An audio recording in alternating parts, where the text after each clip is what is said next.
জয়গুরু বন্দে পুরুষোত্তমম। সকল ইষ্ট প্রাণ দাদা ও মায়েদের জানাই আনন্দিত জয়গুরু। আমি চলে এসেছি আমার সিরিজের দ্বিতীয় পর্ব, অর্থাৎ সত্যানুসরণ সিরিজের দ্বিতীয় পর্ব। আজ সত্যানুসরণের পার্ট 2, দ্বিতীয় দিবস। তো এর আগে আমি শ্রী শ্রী ঠাকুরের শ্রীহস্ত লিখিত সত্যানুসরণ গ্রন্থটি প্রথম পর্ব আমি আপনাদের সামনে তুলে ধরেছি। আপনারা সেটি অবশ্যই দেখবেন এবং আমার প্রতিটি ভিডিও সাপোর্ট করবেন। এবং ভিডিও শুরু করার আগে আমি আপনাদের সবাইকে শুধুমাত্র একটি অনুরোধ করি যে আমার চ্যানেলে যারা নতুন আছেন তারা যেন প্লিজ আমার চ্যানেলটি সাবস্ক্রাইব করে পাশে থাকা অল নোটিফিকেশান অন করে দেন। এবং আমার ভিডিও যদি ভালো লাগে তাহলে লাইক, কমেন্ট এবং শেয়ার অবশ্যই করবেন। তো এবার আমি আগে এগোচ্ছি। শ্রী শ্রী ঠাকুরের এই সত্যানুসরণ গ্রন্থটি আমাদের অনেককে আলোর পথ দেখিয়েছে, জীবনে সঠিক চলার পথ দেখিয়েছে। তো এই অমীয় গ্রন্থটি আমি প্রতিটি পর্বে আপনাদের সামনে তুলে ধরতে চলেছি। আপনারা আমার সাথে থাকুন।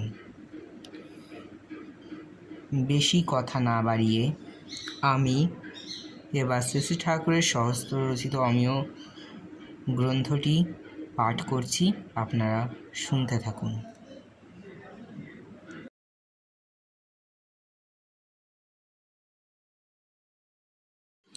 সূচনা। পরম প্রেমময় শ্রী শ্রী ঠাকুর অনুকূলচন্দ্রের অত্যন্ত প্রিয় ভক্ত অতুলচন্দ্র ভট্টাচার্য কর্মজীবন তাকে পাবনা থেকে দূরে নিয়ে যাবে। বিরহ বিচ্ছেদ কাতর ভক্ত প্রেমাশ্রু ধারায় প্রার্থনা করল, নিরন্তর দিব্য ভাবধারায় অনুপ্রাণিত থাকতে পারে এমনতর শ্রীহস্ত লিখিত অমৃত নির্দেশ। বাংলার 1316 সালে মাত্র 22 বৎসর বয়সে শ্রী শ্রী ঠাকুর এক নিশ্বায় লিপিবদ্ধ করে দিলেন তার অমীয় নিঃসন্দি সত্য উৎসারী বাণী। ভক্তের প্রার্থনা নামিয়ে নিয়ে এলো পৃথিবী বুকে মন্দাকিনী পুণ্যধারা, যা সঞ্জীবিত করে রাখবে তাকে এবং যুগে যুগে ধরে প্রতিটি মানুষকে। মুদ্রিত সত্যানুসরণ বাংলা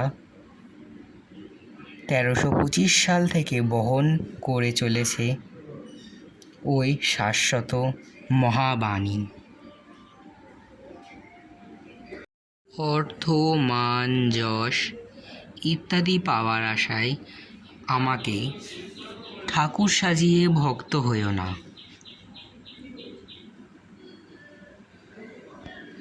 সাবধান হও, ঠকবে। তোমার ঠাকুরত্ব না জাগলে কেউ তোমার কেন্দ্র নয়, ঠাকুরও নন। ফাঁকি দিলে পেতে হবে তা।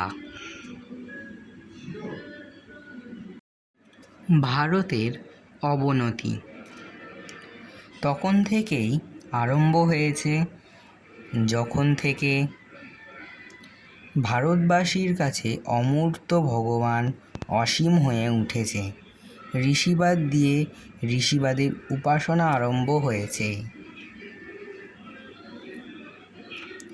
ভারত যদি ভবিষ্যৎ কল্যাণকে অববহন করতে চাও তবে সম্প্রদায়গত বিরোধ ভুলে জগতের পূর্ব গুরুদের প্রতি শ্রদ্ধাসম্পন্ন হও আর তোমার মূর্ত ও জীবন্ত গুরু বা ভগবানের আসক্ত হও আর তাদেরই স্বীকার করো যারা তাকে ভালোবাসে, কারণ পূর্ববর্তী অধিকার করিয়াই পরবর্তী আবির্ভাব।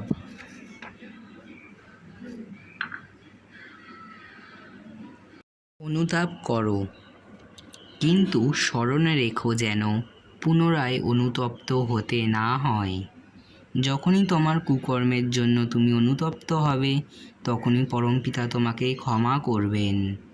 আর ক্ষমা হলেই বুঝতে পারবে তোমার হৃদয়ে পবিত্র সান্ত্বনা আসছে।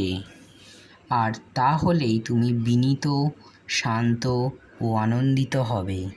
যে অনুতপ্ত হয়ে পুনরায় সেই প্রকার দুষ্কর্মে রত হয়, বুঝবে সে সত্তর অত্যন্ত দুর্গতিতে পতিত হবে। শুধু মুখে মুখে অনুতাপই নয়, আরও অন্তরের অনুতাপ আসার অন্তরায়। প্রকৃত অনুতাপ এলে